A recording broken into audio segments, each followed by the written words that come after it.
नमस्कार, ANB news देख रहे हैं आप। मैं हूं आपके साथ पल्लवी राजपूत और हमारे खास कार्यक्रम मुद्दा में आप सभी का स्वागत है। बीजेपी के पूर्व प्रवक्ता नुपुर शर्मा के बयान पर उठी रोष की चिंगारी में मालदीव जैसे पड़ोसी देशों और विश्वसनीय देशों ने भी खुद को शामिल कर लिया है। मालदीव के साथ साथ कतर, कुवैत, ईरान, सऊदी अरब, जॉर्डन समेत 13 देशों ने भारतीय राजनयिकों से अपनी नाराजगी व्यक्त की है। अंतर्राष्ट्रीय स्तर पर उठ रहे इस तूफान से विदेश मंत्रालय के अधिकारी भी हैरत में हैं। हालांकि विदेश मंत्रालय के प्रवक्ता अरिंदम बागची ने कूटनीति और विदेश नीति में पिरोया जवाब दे दिया, लेकिन पूर्व राजनयिकों, नौकरशाहों और बीजेपी के नेताओं को भी इसके दूरगामी परिणामों की चिंता सताने लगी है। आरएसएस से जुड़े रविंद्र जायसवाल को इसके पीछे अमेरिका दिखाई दे रहा है। जायसवाल का कहना है कि कुछ दिन पहले ही भारत में धार्मिक आजादी को लेकर अमेरिका ने सवाल उठाया था। यह अमेरिका का साथ देने वाले यूएई, कुवैत, कतर जैसे देशों के लिए महज एक इशारा था। मुद्दा गंभीर होता जा रहा है और अंतर्राष्ट्रीय समुदाय को भरोसा देने के लिए भारत को पहल करनी पड़ सकती है। पूर्व राजनयिक एसके शर्मा कहते हैं कि भारत को धार्मिक स्वतंत्रता और ईश निंदा की संवेदनशीलता को समझकर आगे आना ही होगा। एसके शर्मा कहते हैं कि ऐसा नहीं है कि भरोसा देने के बाद सब ठीक हो जाएगा। सरकार को इसे आगे भी ध्यान में रखना होगा।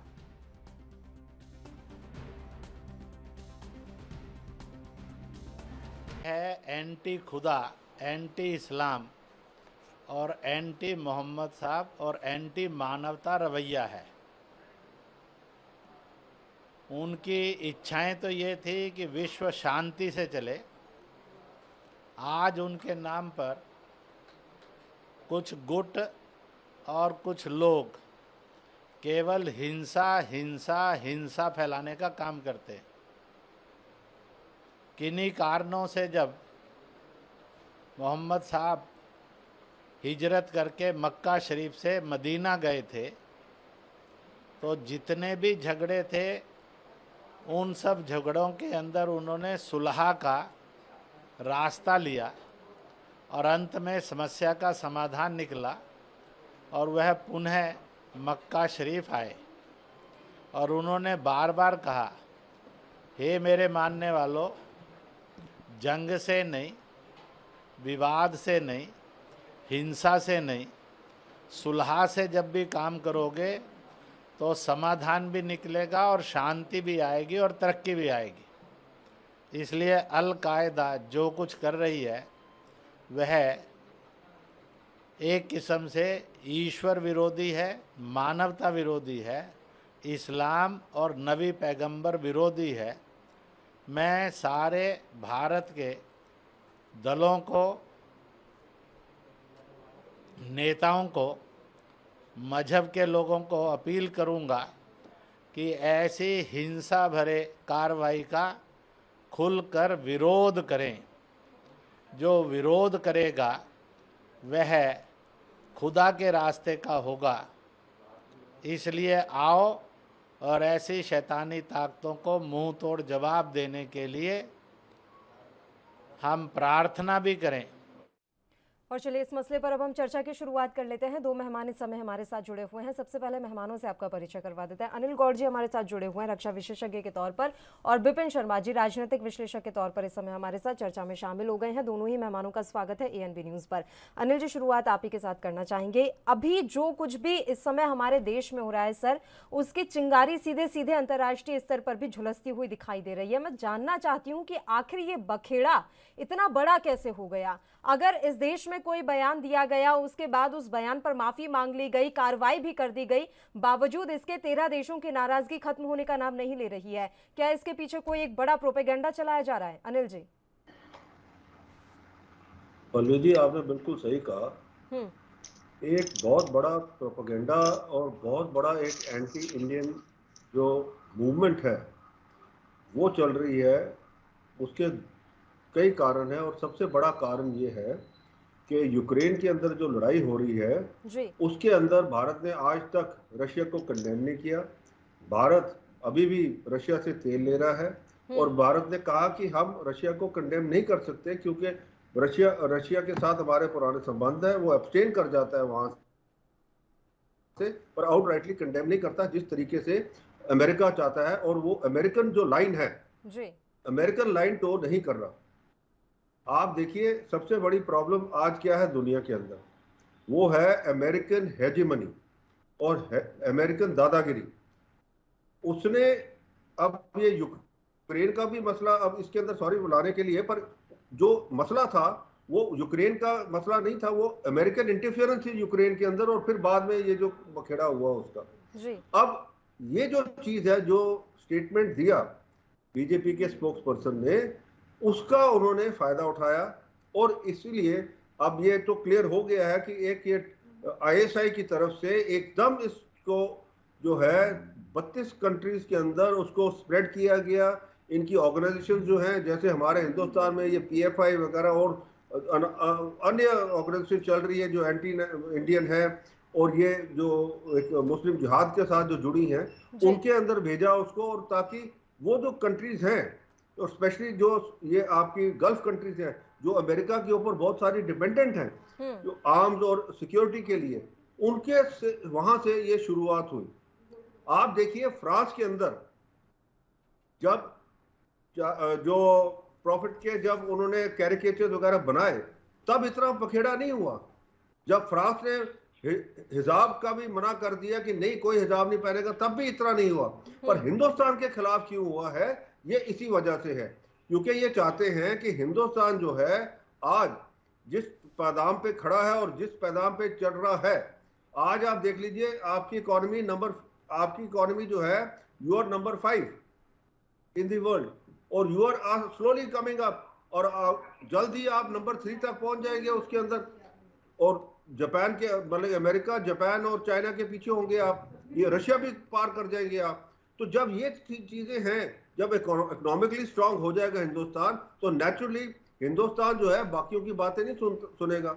हमारे जो एक्सटर्नल अफेयर्स मिनिस्टर है, उसने अभी जब यूरोपियन नेशंस के साथ में बातचीत में उसने बड़ा क्लियरली कहा उनको कि भाई यूरोप सोचता है कि जो मेरी प्रॉब्लम है वो सारी दुनिया की प्रॉब्लम है, और जो दुनिया की प्रॉब्लम है मेरी प्रॉब्लम नहीं है जी। तो ये जो माइंडसेट है, ये चीज बदलने के लिए बड़ी जरूरी है, और हिंदुस्तान इसके खिलाफ खड़ा है।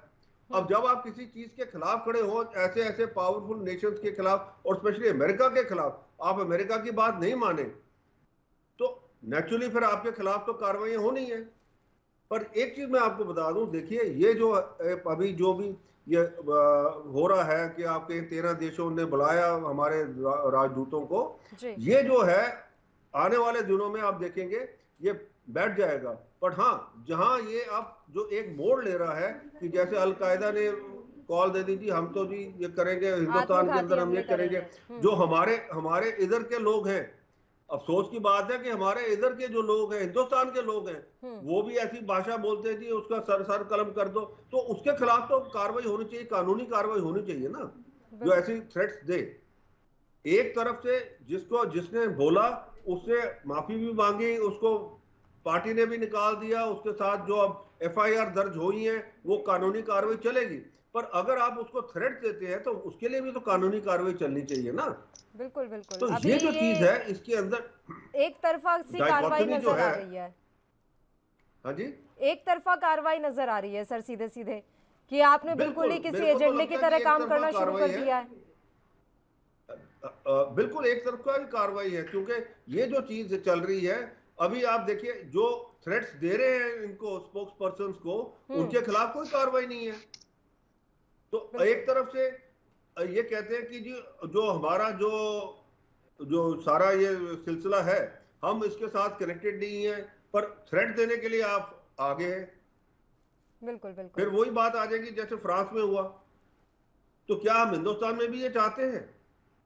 तो ये तो स्टेट गवर्नमेंट, क्योंकि law and order state government की चीज है हिंदुस्तान के अंदर, तो वो तो स्टेट गवर्नमेंट को उसके ऊपर पूरा वो संज्ञान लेना चाहिए और उसके ऊपर कार्रवाई करनी चाहिए। ठीक है विपिन शर्मा जी, एक बात बताएं, जो बयान नुपुर शर्मा ने दिया था वैसा ही बयान जाकिर नाइक कितनी बार दे चुका है?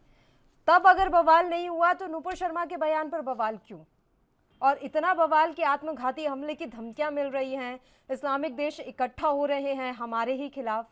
ये क्या हो रहा है, क्यों हो रहा है, किस लिए किया जा रहा है? और वाकई में सीधे सीधे अमेरिका का हाथ इसमें नजर आ रहा है, क्योंकि कुछ दिन पहले ही अमेरिका ने रिपोर्ट जारी की थी जिसमें ये लिखा था कि भारत में अब धार्मिक स्वतंत्रता का हनन होने लगा है।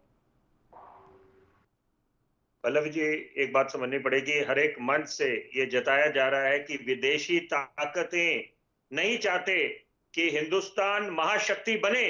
मुद्दा ये है, और जी। अपने गिरेबान में कोई झांकता नहीं है। लेकिन उससे भी पहले पल्लवी जी मैं बोलना चाहूंगा कि किसी भी, हर एक का दायित्व बनता है। अधिकारों के लिए हम सड़कों पे निकल जाते हैं और हाहाकार मचा देते हैं, लेकिन यहाँ पर हमें समझना पड़ेगा कि संवेदना दिखानी चाहिए। हर एक की धार्मिक भावना, आस्था का सम्मान होना चाहिए। हम अपने आराध्य प्रभु राम का नाम अगर चाहते हैं कि हर कोई सम्मान से ले, हमें भी पैगंबर साहब का सम्मान करना है। हर एक की धार्मिक भावना का सम्मान होना चाहिए। और नुपुर शर्मा की बात करें, नवीन जिंदल की बात करें, कार्रवाई हो रही है उनके खिलाफ और एफआईआर भी दर्ज हुए। लेकिन उसके बाद अभी जो ये आत्मघाती हमलों की बातें करते हैं, और उसके बाद जितना ये ओआईसी मुल्क है, जितने ऑर्गेनाइजेशन ऑफ इस्लामिक कंट्रीज की बात करें, और ये बातें चल रही है गल्फ फ्यूरी, और ये जितनी कलेक्टिव वॉइस है मुस्लिम कंट्रीज की, तो ये बहुत दुर्भाग्यपूर्ण पहलू है कि यहाँ पर पहली बार अगर हम इस मामले की तह तक जाएं कि यहाँ पर मुद्दा क्या है कि कानपुर में जो हिंसा हुई, तो वहां पर किसको, आप अगर आक्रोशित है, जनता आक्रोशित है, या किसी की धार्मिक भावना को ठेस पहुंची है, तो कानून कैसे आप अपने हाथ में ले सकते हैं? और पत्थरबाजी शुरू हो जाती है, दंगे फसाद शुरू हो जाते हैं। तो ये बातें किसी को समझाने की आवश्यकता नहीं है। Rule of the land must prevail and people should know कि क्या कायदे कानून है, और कायदे कानून में रहेंगे तभी सबकी भलाई है इसमें। लेकिन यहाँ पर सबसे बड़ा मुद्दा है कि ये दोहरे मापदंड क्यों है, और खासतौर पे हिंदुस्तान के संदर्भ में दोहरे मापदंड क्यों होते हैं? और ये अमेरिका तो ये आज की बात नहीं है। अमेरिका की तो ये कूटनीति हमेशा रही है, विदेशी नीति रही है कि कैसे वो अपना बोलबाला जमा के रखे, और अपने गिरेबान में झांकते नहीं है कि यहाँ पर खुद, क्योंकि ये बात बड़े जिम्मेदारी से, बड़े विश्वास से मैं बोलूंगा पल्लवी जी, कि हिंदुस्तान एक पूरे विश्व में ऐसा मुल्क है जहां पर अल्पसंख्यक, बहुसंख्यक, सारे समाज के तबके बिल्कुल महफूज है, सुरक्षित है। और जो ये आज आवाज उठाते हैं कि यहाँ पर अल्पसंख्यक महफूज नहीं है, उनको अपने गिरेबान में झांकने की आवश्यकता है। अगर पाकिस्तान की बात करें, बांग्लादेश की बात करें, अफगानिस्तान की बात करें, अमेरिका की बात करें, चीन की बात करें सबसे पहले, क्योंकि हमारा दुश्मन नंबर चीन है और दुश्मन नंबर 2 पाकिस्तान है। लेकिन ये विदेशी ताकतें ही हैं जो हमेशा ये कोशिश करती है कैसे आग में घी डालें। अभी यहाँ पर जब सीए का आंदोलन हुआ, लोकतंत्र है, बिल्कुल लोगों को अपना हक है कि नाराजगी जताएं अगर कुछ सरकार की नीतियां उनको समझ नहीं आती, उनको पसंद नहीं आती। लेकिन वहां पर भी आग में घी डालने का काम करा था, और ये जग जाहिर है, सबको समझ आता है, जनता सब समझती है कि कौन ये शह दे रहा है। और सबसे बड़ी बात है, अंग्रेजी में जो परपेट्रेटर्स कहते हैं, इंस्टिगेटर्स, कि जो सही मायने में जिन्होंने षड्यंत्र रचा है उनको चिन्हित करना पड़ेगा, तभी आप मसला सुलझा पाएंगे। जो हिंदुस्तान 2 कदम आगे ले और 4 कदम पीछे हो जाए, तो ये इससे कैसे आप हिंदुस्तान को विश्व गुरु बनाएंगे, महाशक्ति बनाएंगे?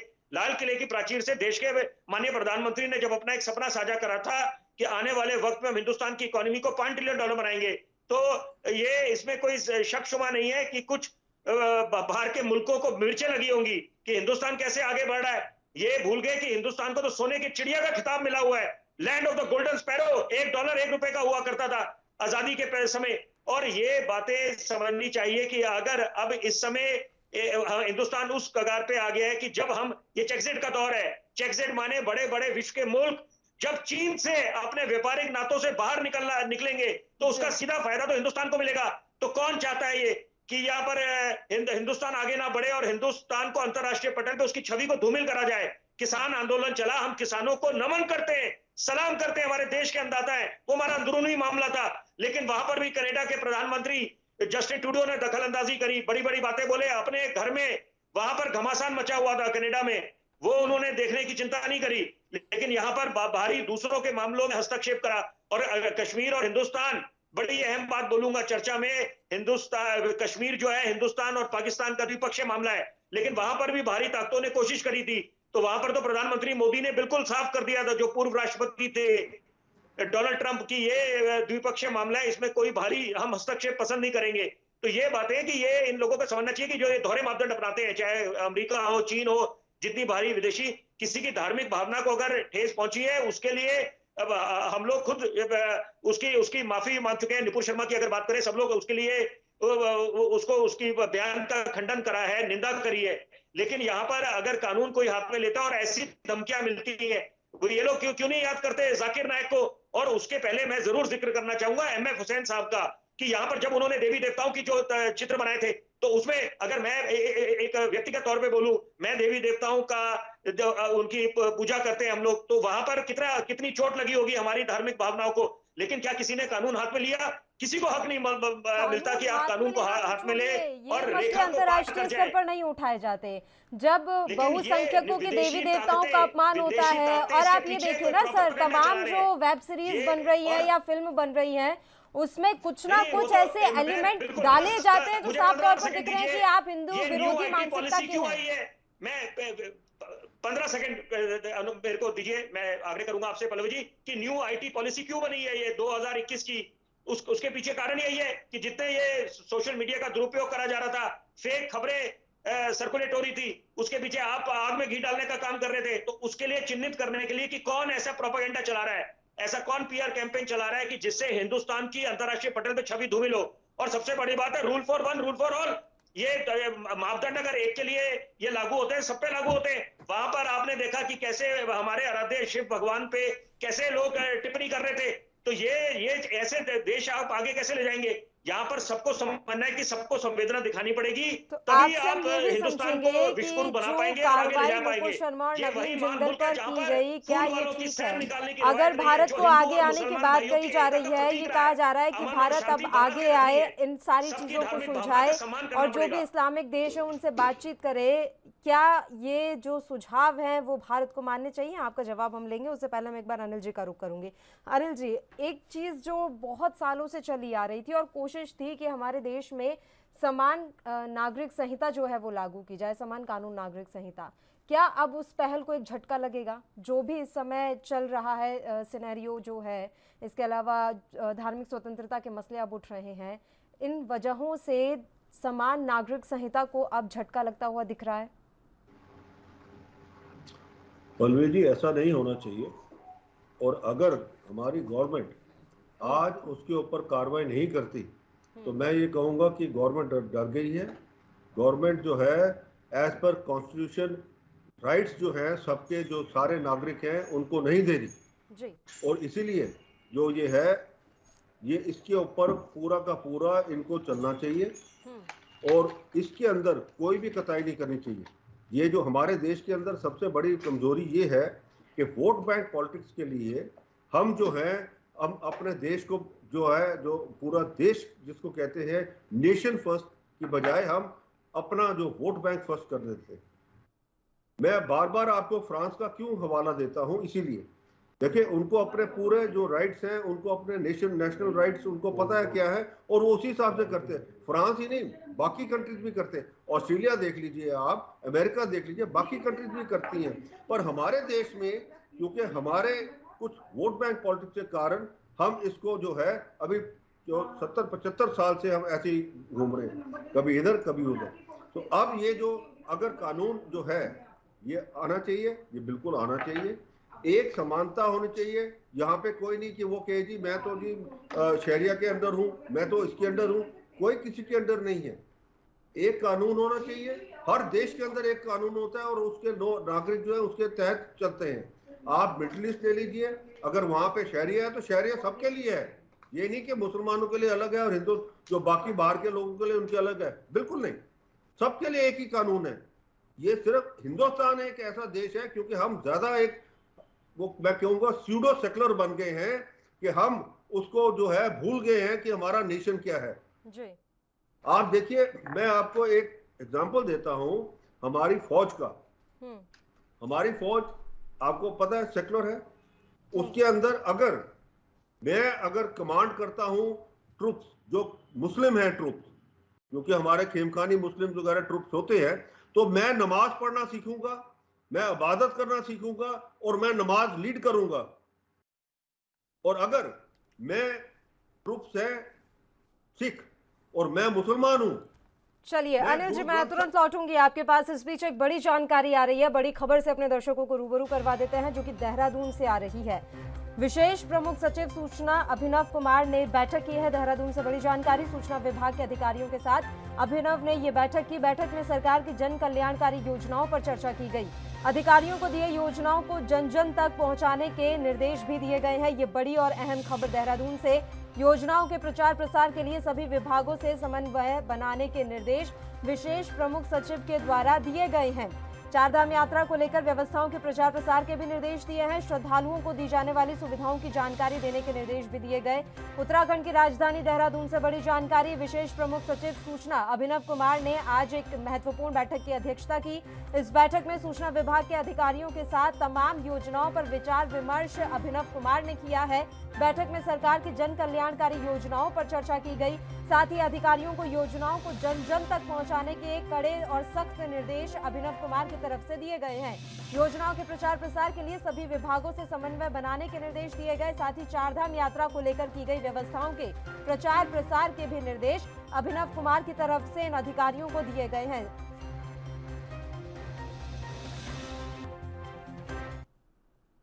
चलिए एक बार फिर से हम चर्चा की शुरुआत कर लेते हैं। दोनों मेहमान हमारे साथ जुड़े हुए हैं। बताइए अनिल जी, आप अपनी बात जारी रखिए। अब तो मैं ये कह रहा था कि हमारे देश में वोट बैंक पॉलिटिक्स की वजह से हमारे देश को बहुत बड़ा झटका लगा है, जब ताकि हम एक समानता कानून जो है वो नहीं ला सके अभी तक। और उसकी आप देखिए खामियां, उसी की वजह से ये खामियां सारी शुरू है। हर कोई कहता है कि मैं इसके तहत हूं। अब ऐसे ही अगर आप देखिए हमारे देश के अंदर तो भिन्न भिन्न रिलीजन्स हैं, और अगर सब कहेंगे कि जी मैं अपने रिलीजन के हिसाब से गवर्न होऊंगा, तो हमारा कॉन्स्टिट्यूशन कहाँ गया? बिल्कुल, जो हमारा कॉन्स्टिट्यूशन है जिसके तहत हम सारे इस देश के अंदर हैं और हिंदुस्तान है जो हमारा रिपब्लिक है, तो अगर वही नहीं उसके माना गया तो फिर क्या होगा? तो ये चीज इसके अंदर मैं कहूंगा, इसके अंदर एक आना पड़ेगा।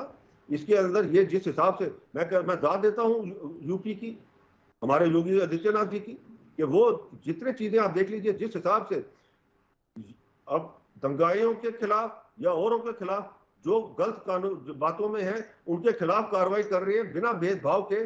आप देख लीजिए किस हिसाब से कार्रवाई चल रही है, और यही कार्रवाई बाकी देशों में चलती है। आज अगर हम देखते हैं कि हम अमेरिका देखते हैं, ऑस्ट्रेलिया देखते हैं या कनाडा वगैरह देखते हैं, वहां पे रूल ऑफ लॉ सर, जो है, अभी जिस तरह से ये 13 देश इकट्ठे हुए हैं सर, दूरगामी परिणाम आप क्या देख रहे हैं? अगर ये इसी तरीके से इकट्ठे हो गए और बिल्कुल ही एंटी इंडियन इन्होंने कोई अभियान शुरू कर दिया, तो दूरगामी परिणाम हमारे देश को क्या झेलने पड़ सकते हैं?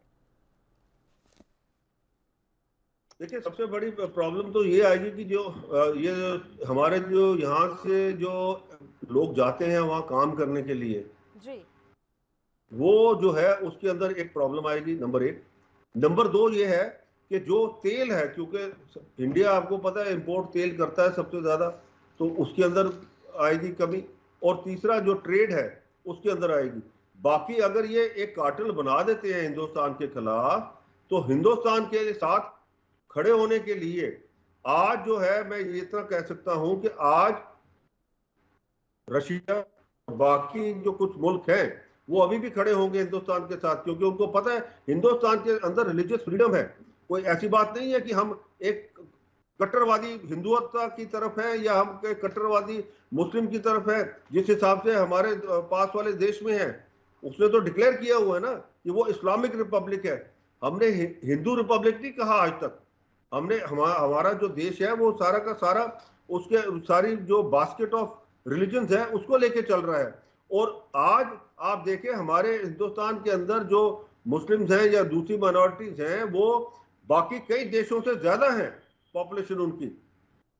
तो ये जो चीज है ये एबरेशंस होती हैं, ये इसके अंदर कोई ज्यादा उसका वो नहीं होगा। हाँ, ये एक प्रॉब्लम जो खड़ी हुई है सारी दुनिया के अंदर, जो मेरे को लगता है कि थर्ड वर्ल्ड वॉर की तरफ जा रही है, वो है यूक्रेन और रशिया का युद्ध। और जिस हिसाब से अमेरिका उसके अंदर वो आग के अंदर घी डालने का काम कर रहा है कि उसको दे आर्म्स एम्युनिशन वगैरह दिए जा रहा है, बजाय इसके कि उनके साथ में उसको कहे कि अच्छा आप नेगोशिएट करके इसको खत्म करें, वो नहीं चाहता। और उसी को लेकर वो जो चीज है वो सारी दुनिया को जो है वो झोंकने वाला है उसके अंदर।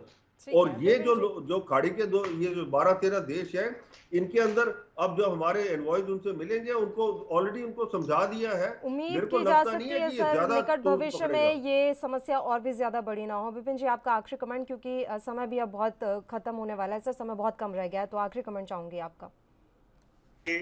लाल किले के प्राचीर से प्रधानमंत्री ने हम्म। स्वतंत्रता दिवस समारोह में जब देश को संबोधित करे तो उन्होंने बोला था दो सबसे बड़ी चुनौतियां जो देश के सामने हैं वो आतंकवाद और विस्तारवाद। विस्तारवाद से उन्होंने इशारा करा चीन की तरफ, और आतंकवाद पाकिस्तान, और कट्टरपंथ भी एक बहुत बड़ी चुनौती है। यहाँ पर आग में जो घी डालने का काम करते हैं, ये भूल जाते हैं कि राष्ट्र सर्वोपरि, नेशन फर्स्ट सबसे पहले। और अगर हम ये उम्मीद करते हैं कि हमारी धार्मिक भावना का सम्मान हो तो दूसरों की धार्मिक भावना का भी सम्मान करना पड़ेगा। और ये किसको हक मिल गया?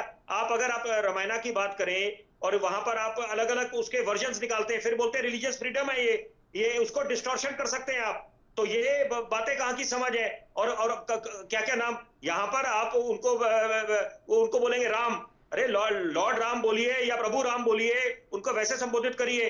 तो ये बातें सब पे लागू होती हैं यहाँ पर कि आप जो अपने मन मर्जी से जो आप दूसरों पे तो व्यंग कर देते हैं और एक तंज कसते हैं। तो ये चीजें दोहरे मापदंड सबसे ज्यादा खतरनाक है। सबसे बड़ी बात कि यहाँ पर एक बात समझनी पड़ेगी कि जो ये नई आईटी पॉलिसी आई उसके तहत, इसलिए तब भी उसका विरोध हुआ, ये इसलिए लाई गई थी कि ताकि जो दुष्प्रचार हो रहा है सोशल मीडिया पर उससे बचा जा सके और चिन्हित करा जाए कि कौन ये। फिलहाल तो फोकस ये होना चाहिए कि अंतर्राष्ट्रीय स्तर पर जो हमारी छवि धूमिल करने का प्रयास किया जा रहा है, इस प्रयास को कैसे रोकें। फिलहाल आप दोनों ही मेहमानों का शुक्रिया चर्चा करने के लिए, आप हमारे साथ जुड़े।